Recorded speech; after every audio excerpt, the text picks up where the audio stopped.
I'm so excited to join you all today in person. This is our first in-person business briefing of the year. Our first one was canceled due to weather, and then the next one was COVID, and we've been virtual ever since. So we are so excited to have you here in person. My name is Dr. Megan Stibb. I'm the Assistant Dean for External Relations for the UCCS College of Business, and we are so thankful to have this partnership with the Chamber and EDC to offer these business briefings.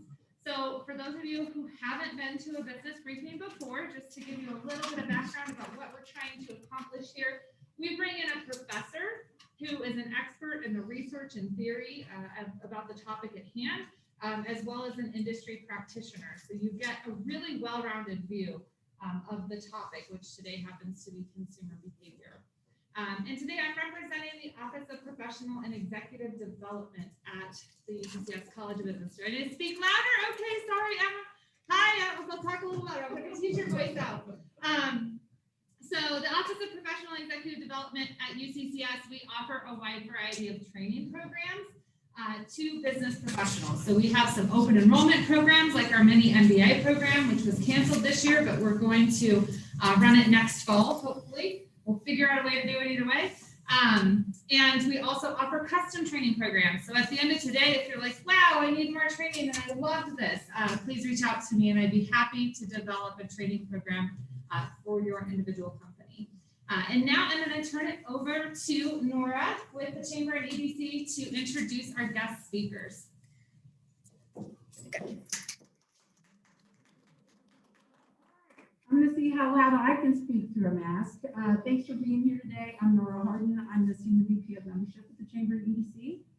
This really is one of our favorite programs. We love working with the UCCS team. We're happy to be here today. And for those of you joining us by Zoom, thanks for being there. All right, so we're honored today to have two consumer behavior experts, and I'm going to give a little rundown about their backgrounds. Dr. Juan Gallego is an instructor of marketing at UCCS.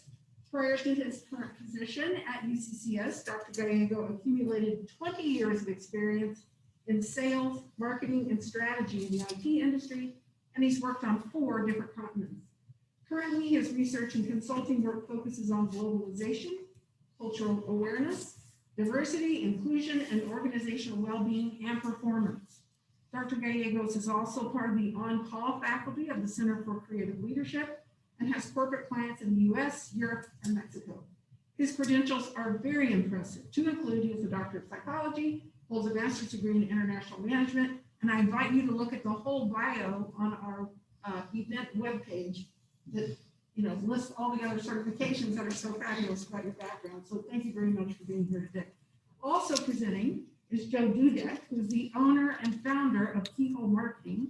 Joe is a Chamber and EDC member, thank you very much, and great community advocate. We're happy to provide an opportunity for him to show you what he knows about consumer behavior. So Joe began his career by landing an entry-level position at a Chicago PR firm at around 1998.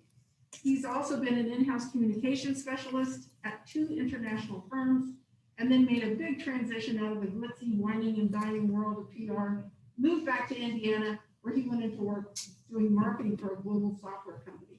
Over the 5 years he worked for this global software company, he went through, oh my gosh, the recession, company-wide rebranding, lots of mergers and acquisitions, all of that, boy, you're doing some hard work through those kinds of changes.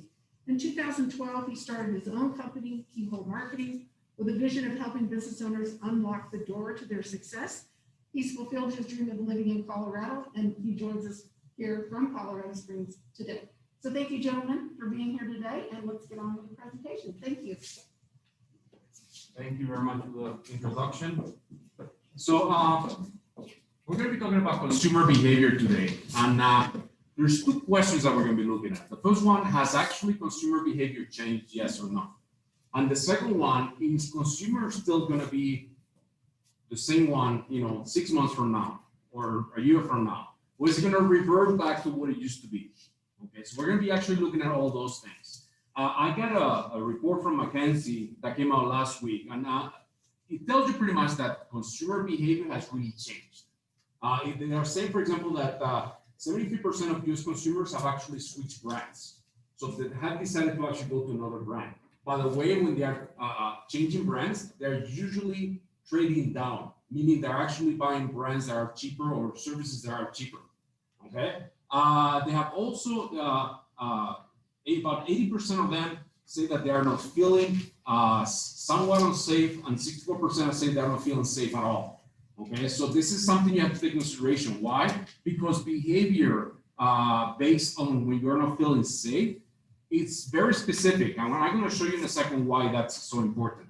And then the other thing is that about 20 to 40% of consumers, depending on the study you're looking at, have decided to move digital completely. Okay, and we're talking about buying your groceries or just ordering online. I mean, there's people that were saying that they're ordering their frozen shrimp, their tofu, their toilet paper, everything is coming through digital channels. So that's changing the behavior a little bit. And why is this? Because basically they are not feeling safe. Okay, so I'm going to provide you a little bit of an overview from the psychological point of view, also my past experience from the marketing point of view, and hopefully I'll be able to provide you with some answers for your own businesses. So just without getting very academic, and by the way, yes, I do have an accent. Yes, I've been told it's a very sexy accent. If you do have a question for me, or or you don't understand something I'm saying, just raise your hand. I'm not offended. I'll repeat myself. Okay. So this is the way that a consumer usually takes a decision. Okay. First of all, they realize they have a problem. Okay, and they recognize they have a problem. That problem could be two things. Either it could be a need, or it could actually be an opportunity. Okay, those are usually how it goes. Then they start searching for information. Nowadays, most of the information happens in two ways. One, you ask a friend or relative, you tell them, hey, what did you think about this? And they tell you, oh, I have very good experience with this, or don't do this. Okay? And the other one is, of course, you Google it. Okay? That's why we have a verb called Google now. Okay? Then you value the different assessments. You look at the price, you look at the quality, you look at reliance, stuff like that. You make a decision, and then buyer's remorse. Okay, that's the last one. So when you do the last one, then that's when you decide, hey, do I want to repeat that action, yes or no? Do I want to repeat that behavior, yes or no? Okay, so I'm going to show you the psychology behind it a little bit. Here's what happens usually when you take a decision. You have first a desire state. Okay, the desire state is where you want to be. And then you have an actual state, that's where you're at. Okay, so you are thirsty and you don't want to be thirsty, which means there's a big gap between those two, and you decide, okay, I need to take action. You get up and go get a beer or a glass of water, whatever you like. Okay, and that's how you go about taking the decision. The same thing happens when you actually going to buy something. Okay, you have certain material things at home, when you have certain services you are being provided with, and when that gap between the desired state and the actual state widens enough, it's going to trigger you to actually take an action. Okay, so what are the things that trigger you to take actions? Well, you guys remember Maslow, hierarchy of needs. He actually said basically that, hey, you have certain psychological needs, then you go for safety needs, social needs, personal needs, and self-actualization needs. And that usually goes from the bottom to the top. Okay, first of all, this is extremely Western oriented. Okay, if you go to other cultures, it doesn't work like this. But Maslow died from a heart attack before he was able to conduct all his research, unfortunately. So we're left with a very smiley guy and a nice pyramid over here. Okay, so this is how it usually works. So you fill out these needs and you move on. As you can imagine, the whole pandemic has actually pushed us down the pyramid, correct? So suddenly these two, the safety needs, are actually not really met, because safety needs now we're talking about more than just having a secure home, having a nice police department, having a secure area where you live. Now you're talking about, okay, so if I go out to a store, how do I make sure that I come out of there alive? Okay, or if I call somebody to come to my house to give me a service, how do I make sure that I'm not going to die because the guy is just servicing my furnace? Okay, so that's changing people's mentalities. So their needs are actually changing, which means that people are actually being pushed down the pyramid. Now, Adler came out with a different one. We're going to talk about him. I actually like Colonel Sanders here. This is David McClellan.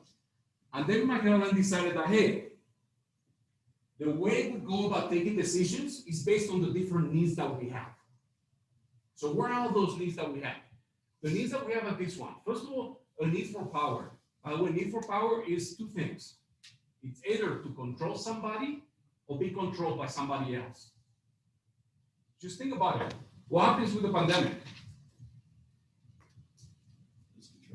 You lose control. People weren't buying toilet paper because suddenly they had diarrhea or anything like that. They were buying paper because that's something we could actually control. I can actually make sure I have a lot of toilet paper, you know? Why? I don't know, but I need toilet paper. So I want toilet paper, you know? People went out and bought like kilos and pounds of flour. They have never baked in their lives. But they figure, hey, I need flour because, you know, that's what they used to carry when they went to the West in the caravans, you know, with the horses. They always have beans, flour, toilet paper, you know, and that's how they actually moved. It wasn't true, but, you know, you want to control something and you want to be controlled sometimes. Then the need for affiliation. That means that we are very social animals, as you know. We need to be in contact with everybody else. So what happened during the whole pandemic? We actually lost touch with many individuals.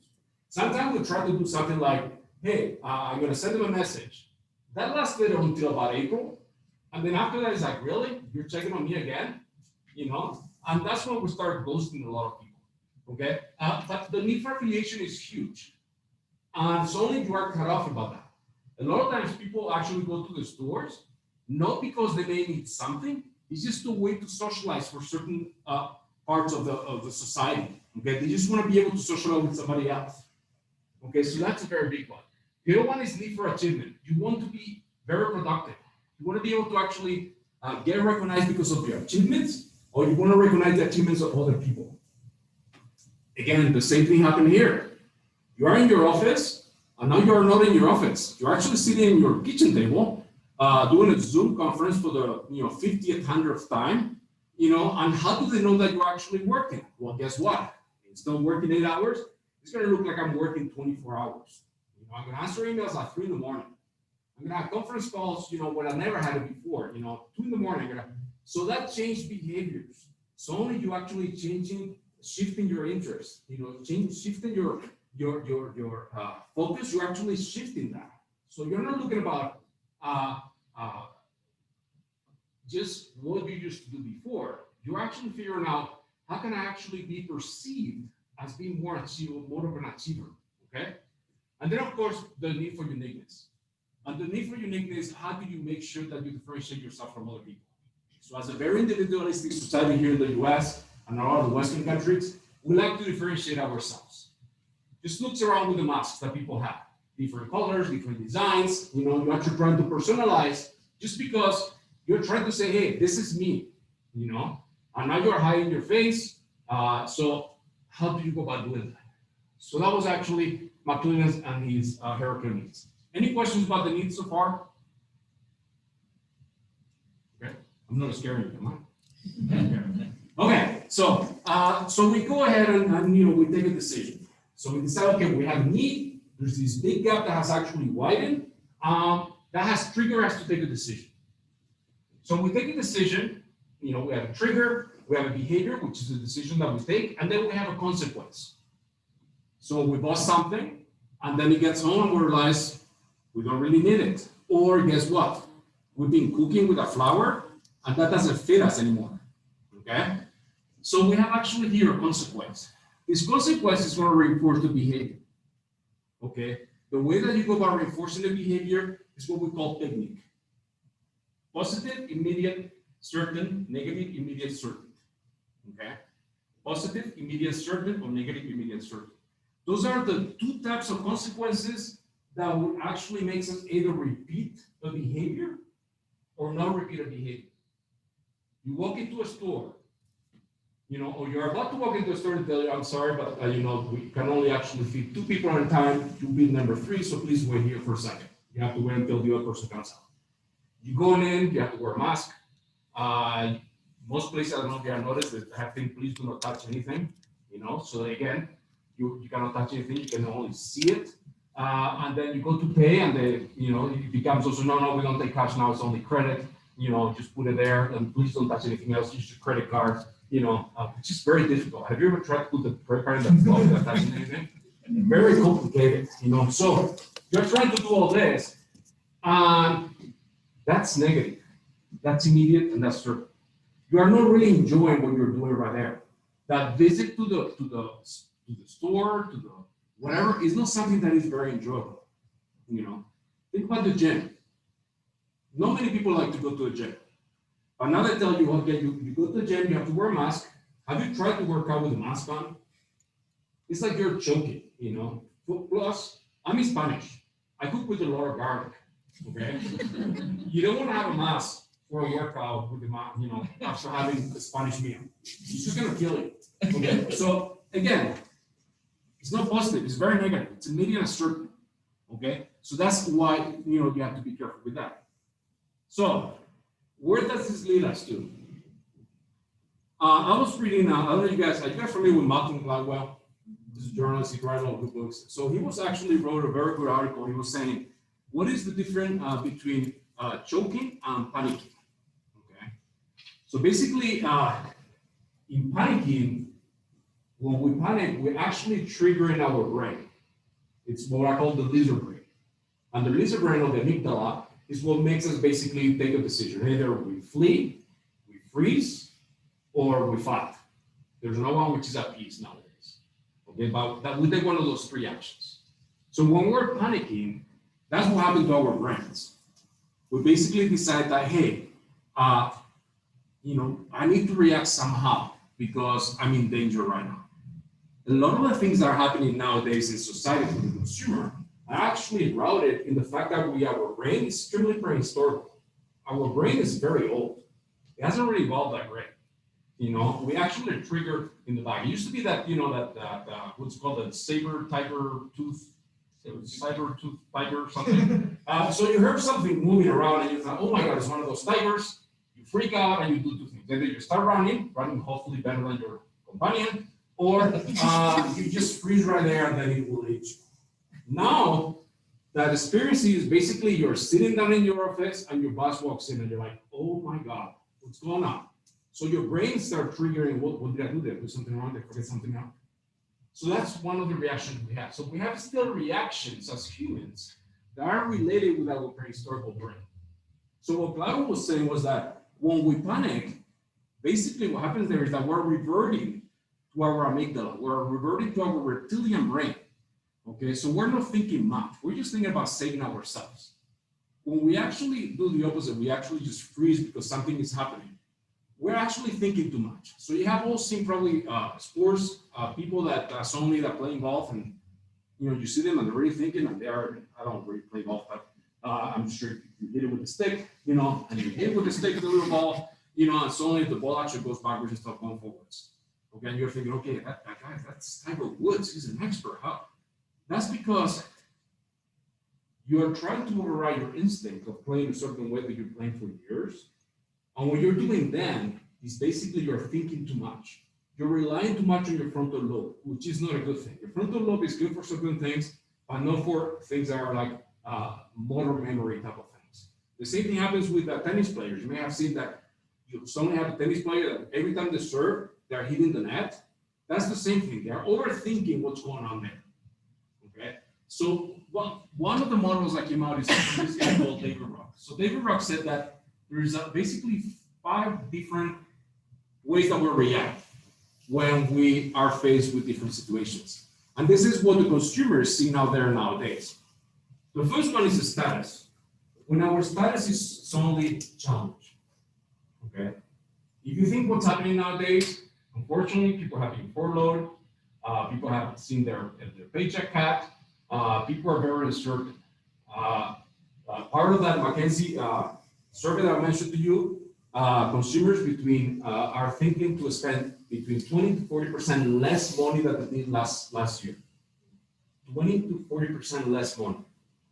Why? Because they feel unsafe. Their spending is being actually challenged. Certainty. They don't really have any certainty. They don't really know what's going on here. So they're triggered to actually take precautions. Okay. If you have been going lately to the supermarket, like Kroger or one or whatever, you will actually notice that things are starting to mix again, you know, beans. People are buying beans like crazy. You know, I've never seen anybody else make beans in the world. So stuff like that are happening. That's because of the certainty. You also have autonomy. It's the sense that you want to control certain events. Well, guess what? With a pandemic, you don't have any control whatsoever. And yes, you can wear masks and you should wear a mask. Yes, you should get social distance. Yes, you wash your hands quite often. But still, you never know what's going to happen because we don't control everything else. You know, I just heard today that Denver is actually shutting down gyms, restaurants, and social places again. Okay, that's outside of control of most consumers. So consumers feel like they don't really control what's going on there, and of course, they don't really feel safe with others. That's huge. One of the reasons that you all know that, why do you shake hands with people? Because you're showing somebody that you have a weapon in your hand. That's why you start shaking hands with people. So only you don't really know you should be getting close to somebody or not. Because you know, these Michigander people like their mom, you know. So how do you go about actually managing that? When they're telling you, hey, keep your distance from people. Remember that need for affiliation that was so a second ago? You are not supposed to actually get close to people, but you need to actually be close to people. Because as humans, we're social animals. We like to get close to people. And they're telling you, no, you cannot. Fairness, are you being treated fair or not? Okay. And that's another one that we have. So this is the model called SCARF. It came up from Baker Rock. And it's very interesting because it tells you about why consumers are not trusting many of the purchasing experiences nowadays. Why they don't actually trust going into a store. Why they don't trust just calling somebody for a service. Why they don't trust, you know. So this is actually telling you all about trust here. So consumers feel that they're under attack. Every single thing that triggers your historical brain is being triggered. Okay, so all you see is red flags everywhere. This is actually very scary. So just to wrap it up, and then I'll let Joe take over. When you see the way that we take decisions as consumers, there's 4 things that actually affect that decision. The first one is the situational cultural influences. This is your personal influences, basically your reference groups.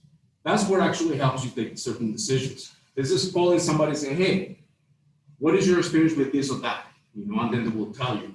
Or looking at Instagram or Twitter and see, okay, what are they doing here on social media? Somebody that I feel like I should be following them. Then you have psychological influences. That's all about motivation. That's about personality. There's certain types of personality that feel much more comfortable with risk than others. Okay, and you have to take that into consideration. Values, beliefs, huge. Situational influences, the social surrounding, the physical surrounding, the temporal effects. Okay, this is also affecting the way we think it. As stores, as marketers, as salespeople, the only thing we really control, this is it, yeah, good, is this thing right here. It's the marketing mix. That's the only thing we actually control as a business. As a business, the only thing we control is the 4, the 7 Bs, whatever you want to call it, but it's just this thing right here. So all of this is affecting how consumers take a decision, but the only thing we can actually do is control this marketing mix to be able to actually get people into our store, people to buy our services. So how do you go about managing that? So Joe is going to give you all the answer for that. Okay?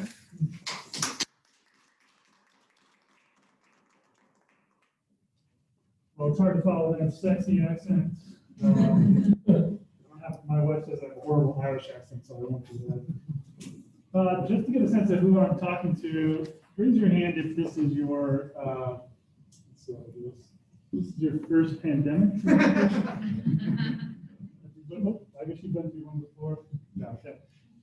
Yeah, I think we're all going through this for the first time. We had no idea this was coming, no idea what to expect. We're navigating through this on a daily basis, trying to figure it out. We may have missed a tweet since we got here, and things have changed, and now everything just went back to something else. And even what you announced with Denver, things are changing quickly. So we're all going through this, and a lot has impacted us. Our work has changed. We're working remotely. People don't have jobs anymore. They're unemployed now.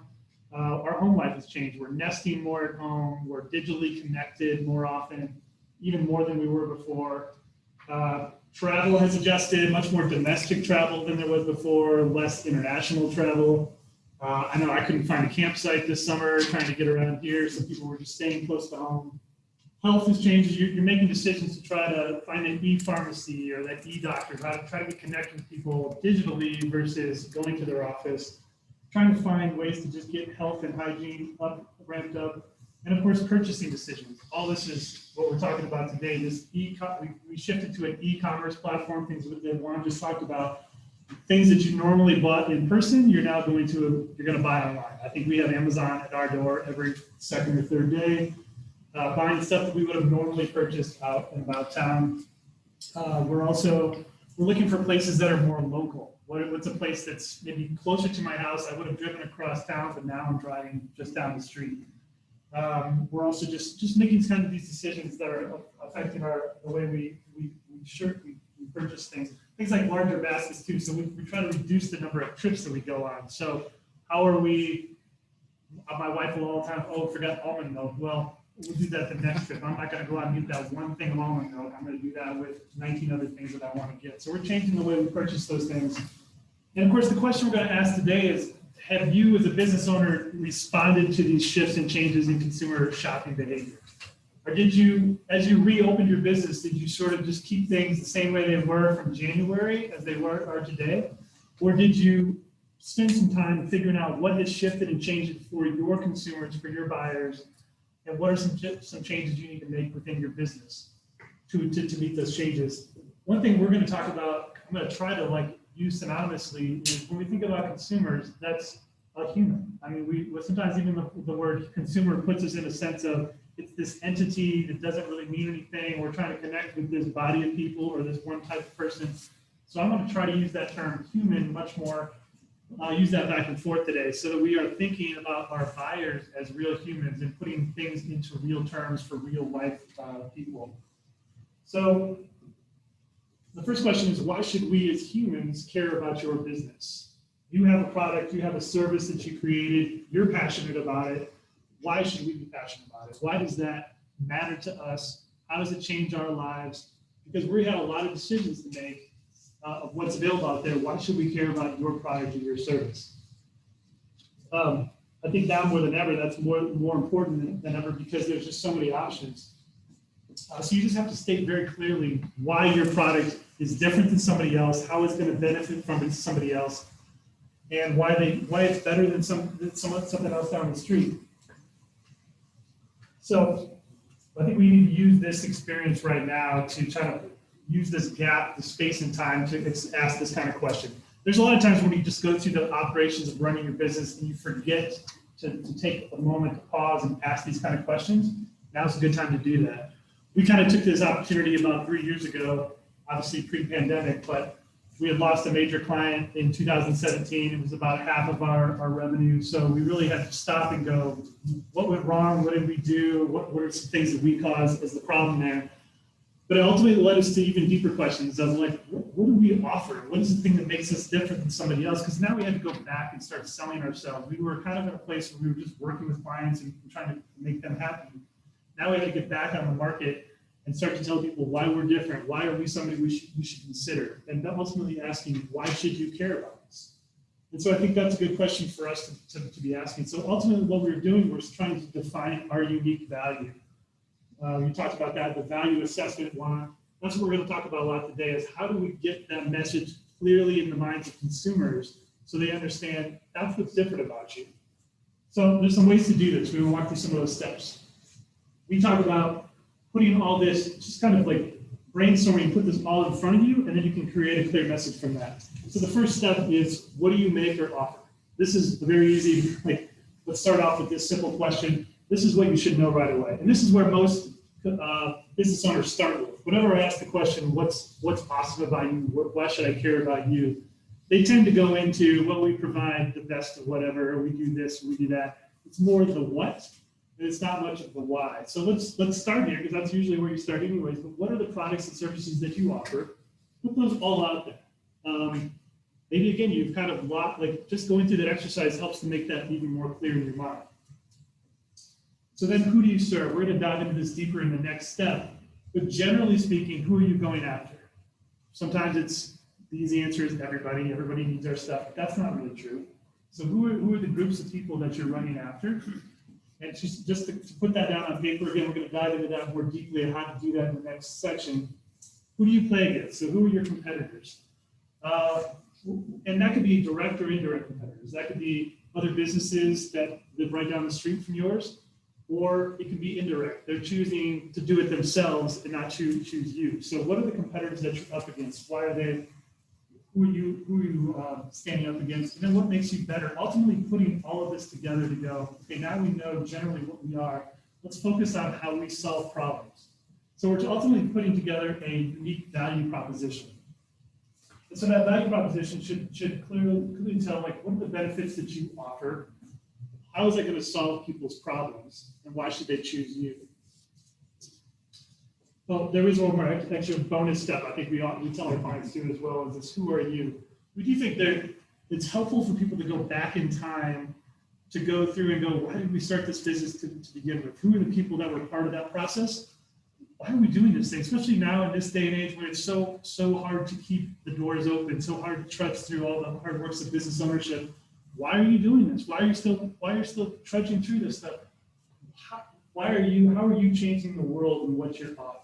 So I think that's a good sort of starting point. That may not integrate into your value proposition statement, but it's always a good exercise to go, okay, let me reaffirm why I'm actually doing all this work.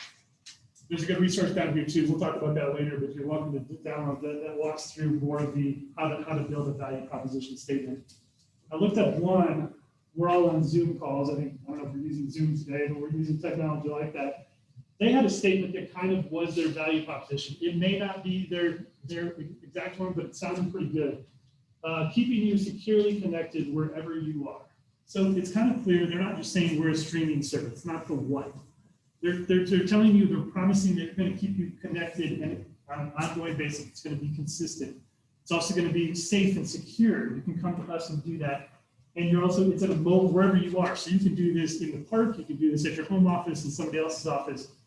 There's a lot of benefits packed into those 6 words or whatever it was. That says a lot, and it makes you feel more confident that they're a solution you should consider. I do think my experience in working with business owners with this step, they tend to skip over this. They think they've already done the work, they know it. It's good, but I've still got more important things to do. Again, I encourage you to take a moment if you're during this season of life to ask this kind of question, because if you don't clearly know, if that's not quick, like right on the tip of your tongue of why you do something and why you matter to somebody, then your buyer also has no clue why you matter. And so they're trying to figure out, as they make those decisions, and they're trying to be informed and motivated to make that purchase decision, they need to know why you're different than the guy down the street. So it's super important to spend the time and energy to do that. Next question is, who are these humans that you're serving? So we need to know it's not a general, I guess I kind of think about like, what was think back to your January 1st of 2020. Who were you as a person? What were your dreams, your aspirations, your fears, your anxieties? What were your hopes and dreams for your business, or even on a personal level? And then compare that person to who you are today. I mean, it's just drastically different. It changed overnight, but it continues to change drastically. So much so from where you wanted to be at the beginning of the year and where you are today. And so why isn't the same true for your buyers and your consumers? If you're not considering that their life has also been turned upside down and their pain points that you were talking about in January are the same today, then you're probably missing what the messages that they need to hear. So we need to ask these kind of questions of who are we serving? And we need to bring these people to life. It goes back to that statement about humans and not consumers. You know, who are these actual real life people who live in a house and are dealing with all these pains and those frustrations of the current environment? And how are your products and services connecting with them personally? So thinking about them is bigger than data points within your spreadsheet. Thinking about them more as real life people. So the process that we suggest our clients to go through is create buyer personas, which is a marketing term. You might hear that a lot. I don't see a lot of people putting these together though, and I'll be honest with you, they're not all that fun for us to do either, but it's super important for us. We reference them a lot in the work that we do, because otherwise we end up talking to all of you and not just you. And it just becomes very general, doesn't meet anybody where they are, and it becomes just, it has just no specific value to any one person. And so the process here is to just build out these personas. So the way to do this is, first of all, start with some data that you probably already have that you may or may not know about. You probably have a database with some prospects, some customers. Look at what you have. What have you collected about them? Where do they live? Are they local? Are they, what kind of marketplace do they live in? Are there some groups you can form them in? Do they tend to be of a certain age group, male versus female? What are some trends you can see there and start to develop some groupings in there? There's also even Google Analytics can help you understand who's coming to your site. It doesn't go into too granular data, but it does tell you what are the pages they find interesting, what are the things they're clicking on, what are the things that they are expressing interest in based on their action on your website. You can also just do some anecdotal data with your, if you have sales teams or staff members who are customer facing, what are the things that they see on a day-to-day basis with your customers? And you can get some information there. So then you want to identify some pain points. We kind of have 4 groups of pain points that we focus on. Financial pain points. So somebody's spending too much money. How do we give them a better solution that saves them a few bucks? Productivity. Maybe they're wasting too much time on their current situation. How can you save some time, be more efficient? Their process. That's also a ways in which their operating is not running very smoothly. Or their support. They need better customer care. How do you differentiate there? How do you serve those pain points? This to me is like probably one of the most important aspects of things you need to pay attention to now, because that pain point has drastically changed now from where it was in January. All of our individual pain points have changed. We just can't even navigate on a day-to-day basis without thinking through things. I take my son to school every day, and it's, in fact, this morning, where's your mask? I mean, that's just constantly on our mindset. That's not what a pain, but it's just an awareness of something that I have to now navigate through the world with, where's my mask, where's my mask? So there's different ways in which these pain points have just been shifted, sometimes upside down, and just completely, maybe some have just been pushed aside, just the way Juan said that, the shifting of that pyramid has gotten changed so much. So who you talk to and what you thought their pain point was in January, it could be it might not even exist today. I thought about this. Owner of a bike shop here in Colorado Springs, I interviewed him on our podcast. His business was great in COVID, but what were his pain points? Who was he talking to in January? And how was he trying to convince them to get a sale? Well, he fortunately didn't have to say the same thing. People were like, get me out of the house, let me buy a bike, I gotta get out of here. So he was able to transition quickly without speaking the same language, but it goes the other direction, where you're trying to persuade them to move. And that message was amazing in January, and now means nothing to them right now. So you have to really put the work in there and understand what their pain points are today, and not skip over that stuff. So a couple ways to do that real quick are some qualitative research. You can do some surveys, reach out to your customers, reach out to even your prospects. Who are people who are on the verge of making a purchase and didn't? What are some things that stood in their way? What were some of their pain points? You can do some emails, connect with people through email. You can check things like your blog comments, your social media traffic. What are some conversations that are happening there? Are you seeing some pain points rise up through the things that they ask, the conversations they're having in those spaces? And then we get into list their audience goals. So what are the things they're trying to achieve? And make sure that you're matching, you're putting all this on paper or whiteboard to understand what are the problems they're having, but what are they trying to get to? What are the milestones that they're trying to walk through? And then you're now going to list out your solutions. You're matching up those two things, the pain points and their goals, with the value, the benefits that you offer. What do you sit over here that addresses these needs over here? So it's really just mapping that out and just having some fun drawing it out and putting it all on paper, so that you're not just thinking about it, think you've got it in your mind, but you're spending the time and energy to know really much more fully who you're trying to reach out to. And then you actually get into the work of sketching, sketching out your characters. This is the actual persona. This is where you actually put some groupings together and say, okay, we're serving a white woman from 35 to 40 who lives on the north side of Colorado Springs, does this as a profession, went to college here, and you're getting a better sense of who this person is. Even if you just did one persona, you'd have a better sense and you'd be able to speak more specifically than you probably are now when you have no personas. So it can be hard to get 2 to 3, but at least if you did 1, then you have one sort of target that you're speaking to in all of your content. And that's really going to guide all the things that you create, not just your products and your services, but how you present those to somebody. Because how you would tell that to a 35-year-old woman is different than to a 55-year-old man, but they definitely still need your service, but how they need it and why they need it is so much different. So that's when you put the work in there. This is another thing that I think business owners tend to skip through. It's work. It ends up sort of like the unique value proposition. They kind of live in your office. They don't necessarily go into your website. It's not a tagline. The unique value proposition is not a tagline. This customer profile isn't going to stay on your site, but it's more for you to guide your work. So it's not all that sexy to put it on there. You want to spend time doing the brand, your logo, that kind of stuff that can be seen by everybody. But it's this behind the scenes work that's really going to make all the external stuff have much more likelihood for success. So I think we should really just spend this time, just this COVID time, kind of get the COVID reset button and really work on these character build out. Now, I will say this too, things just change so quickly. So as you put in the work to do this, just be in a mindset of flexibility. Don't think like, I did that once, so now I'm good to go. This could change as of January next year. So develop like an efficient model to put these things together, and how do you interact with people and refine these on a regular basis. So the last question, how are you going to delight these humans? So I want to talk about some practical things you can do today within your business and within the landscape that we're all working in. These are the 5 buckets we tend to interact with in our business: brand, writing, SEO, social, and photography. So we're just going to walk through these buckets. Brand, we also throw website in the brand category because it ends up usually being a joint exercises. When we do a brand, we also do a website. So with your website, no matter what product or service you offer, I think you really need to relook at your website. How well does it function? That would be more so than it was even in January or before COVID.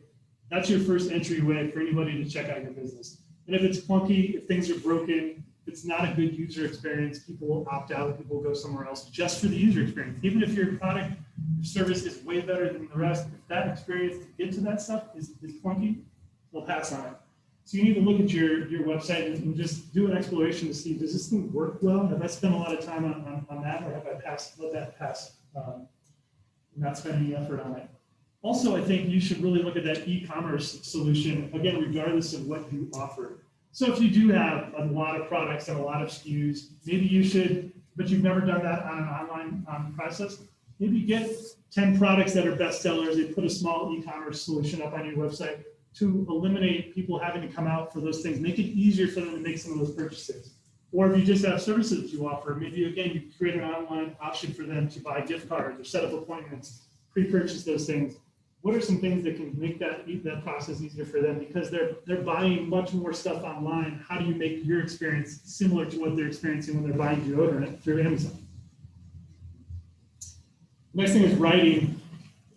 We'll say with this, this is a good opportunity for you to build trust with consumers. I think more so, some of the McKinsey research that Juan talked about, trust is, they're skipping over brand loyalty sometimes because they just want to have something that they trust, they can depend on. So how are you developing that trust with them and informing them, getting their interest and getting their trust through content? So we do that a lot through blog writing. That obviously helps from an SEO capacity, but it also helps in just helping people know, and you're super informed on this, you're a thought leader in this capacity, I want to go to you for this product or this service. Obviously, email content is also good to keep them informed along the way, continually touch with them while they're not in your business. Social media, we'll get into that in a second. I will say too with this, we encourage our clients to have more original content. So not using language like, you've all seen this, where's it at? In these challenging times, in these uncertain times, all this kind of language that we've all seen so many times, it's easy to copy and paste that on your website. Try to think with some creative thought, how do I engage people and break through the noise and the clutter, either by finding a resource who are good writers, or just spending the time and energy to not be so quick and efficient in putting a message out there. How are you going to break through some of that clutter?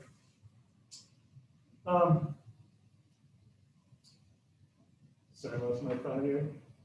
And one thing on this too, I think it's important both on on all these steps really, but to go back to the work you just did on the value proposition and the customer pain points. Those don't live in a silo. Those are just, you did the work and now you're on to the next thing. They should influence this thing more than anything. All the words you put out there, the messages that you're trying to motivate people to make a purchase, not explaining the what, but explaining the why. Why do they matter? That should be in all of your content that you're creating. Photography, I think that's another thing that is a first entryway that people are going to make a decision on whether you're worth their time. They're going to leave their house, they're going to get dressed, they're going to get out, get in their car. Do they trust your business as a place that's a safe entity? Have you made changes to the landscape that responded to the COVID pandemic? And do they feel like you're going to be a safe entity for them to come out and do that? Also, do they get a sense of your brand, your personality, the people you work with, your products? And this is a great opportunity for you to showcase your products that, again, you may have passed that in the past, like just ignore that. This is like the only way people will make decisions sometimes based on the quality of your photography and the appeal there. And let that, again, align with the value of who you are. Social media. This is one thing too, I encourage clients to not go dark, especially now in this digitally dependent way. You know, this is, again, most people's on-ramps to get a sense of your business and what you offer. So I know this can be a time-consuming thing. It's not always costly, it can be more of a time-sensitive thing, but spend the time and energy to make sure you're putting content that really resonates with people. And let this be a way for them to be welcome into your business so that they finally do want to get to your website, do want to come into your shop, and they're going to be well greeted through your social media presence. And then finally, this is more of like, if you take nothing away, because I think those other things I talked about are big ticket items. You're going to have to spend some time doing some exploration, pulling some stuff together, putting that stuff in a document for you to guide. This is one suggestion we tell people right away, especially in the desire by consumers to shop locally, to find a business that they had always driven across town for this thing, but you know what, these guys are down the street, I'll just go to them. Well, then make sure your business is being found by places. So we tell people to just invest in, get their Google My Business listing set up in all of its forms. So sometimes people, I put in the contact information, I called it a day. Well, even that, make sure that the contact information on your Google My Business is consistent with your website. Google cares about consistency between those two platforms. And if you're spelling suite, S-U-I-T-E over here, and it's spelled S-T-E over here, they don't like that. So that's even a simple low-hanging fruit thing you can do. Make sure things are consistent. And then use all the bells and whistles on that platform. Make sure that you have all your products uploaded up there and descriptions up there. Your services are well described. You have photos up there.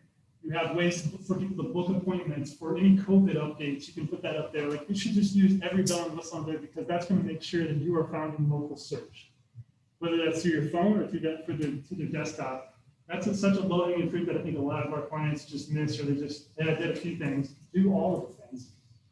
We've even been testing. They have posts that you can put on there.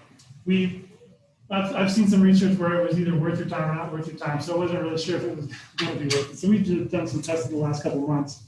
I'll read a couple stats here real quick. I was just checking this last night. We've seen a 76% increase in search views, 396% in map views, 178% in direct searches, and 150% increase in website views. Just really through the only change was adding more Google posts.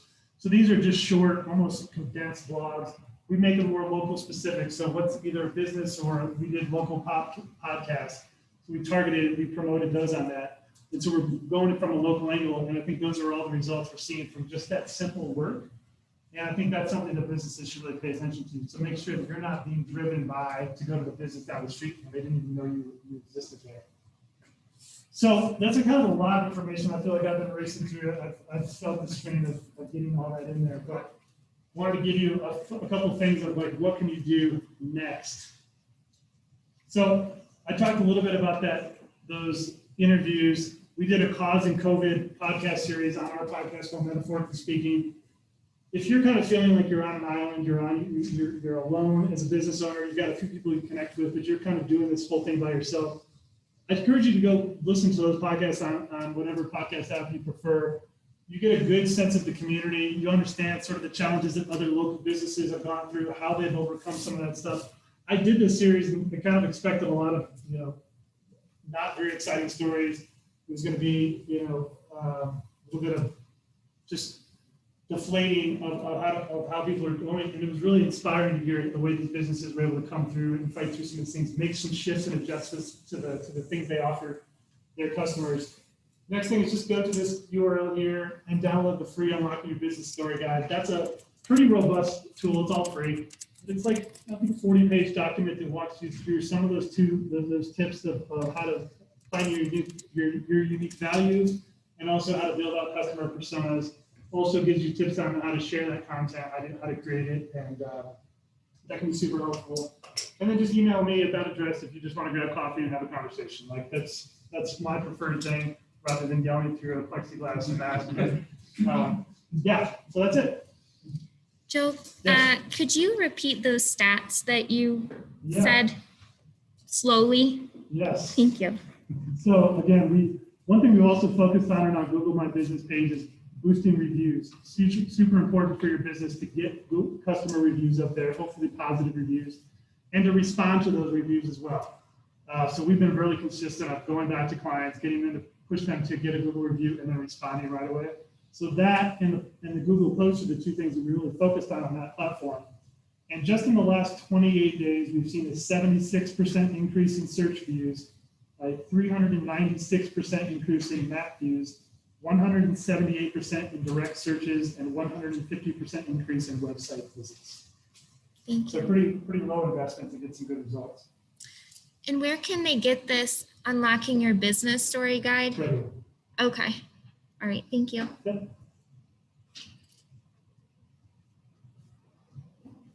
Yes. I have a question about surveys. Any trends or any new ways that people are getting information out of their customers? I say that as a consumer because you can't go to the dry cleaner and you don't get 2 or 3 surveys to say, how was your experience? And then on our side, as I think somebody mentioned earlier, we do have survey fatigue. People, we really want to hear the voice of our members, and we have a hard time with traction on surveys. We've done a few, depending on the type of business and the type of consumer. We've worked with heating and cooling businesses that it was easy for them to do a digital on their iPad, quick survey on their way out the door. We've done other times when that was never going to work. They needed a print piece to fill out as like an orthodontist office. That was what they preferred. It really depends on sort of what the user experience is. I wouldn't say I've heard of any sort of new robust tools. I think it really, especially who we work with, are small businesses. It's not always the cutting edge technology that's going to work. We also do a lot of just customer interviews, just having people make phone calls. We give them questions to ask, and they can kind of walk through those things so they're not unsure what are the things they have. We give them a guide to be able to have those conversations. And usually people are very quick you get the right people, not everybody. If that's not, you're setting those things up in advance. You're not stopping people at the door and saying, would you talk to me for 30 minutes? But you're setting those up prior to it happening and doing a phone call, whatever the forum is that works best for that person. Thank you.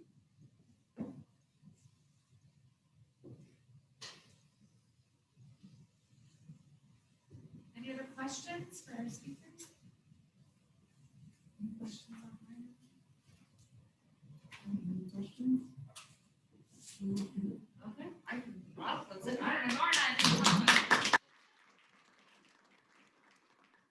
thank you so much, everybody, for coming today. We are so excited. Oh, the Zoom people can't see me. I'm coming.